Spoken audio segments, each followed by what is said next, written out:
नासिक में महाराष्ट्र राज्य का अधिवेशन आज से शुरू हो गया है और राज्य की नजरें प्रस्तुत होने वाले बजट पर लगी हुई है। नासिक के ग्रामीण क्षेत्रों के किसान इस अधिवेशन से उम्मीद कर रहे हैं कि उनके लिए महत्वपूर्ण निर्णय लिए जाए, जिसमें प्याज पर अनुदान, प्याज समिति की स्थापना, खेती के माल के लिए हमी भाव, कर्ज माफी और फसल बीमा जैसी कई मांगे शामिल हैं।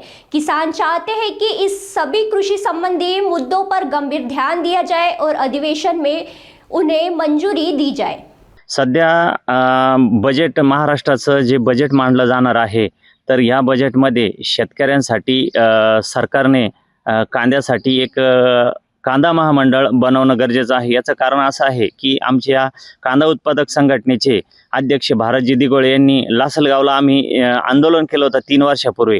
तिथं आम्ही मागणी केली होती की शेतकऱ्यांसाठी एक कांदा मंडळ पाहिजे, जेणेकरून त्याच्यावर विशिष्ट विचार करून शेतकऱ्याचं हित जोपासलं जाईल। त्यासाठी कांदा मंडळ या आर्थिक बजेटमध्ये घेतलं पाहिजे। त्याचबरोबर वर्ष सव्वा वर्षापासून अशी परिस्थिती आहे की उन्हाळ कांद्याला पण भाव मिळाला नाही आणि लालला पण मिळाला नाही। 700-800 हजार रुपयाच्या वर बाजार गेल्याने त्यामुळे शेतकरी कर्जबाजारी झाला आणि कर्जबाजारी झाल्यामुळे त्याची आर्थिक परिस्थिती ढासळली आहे।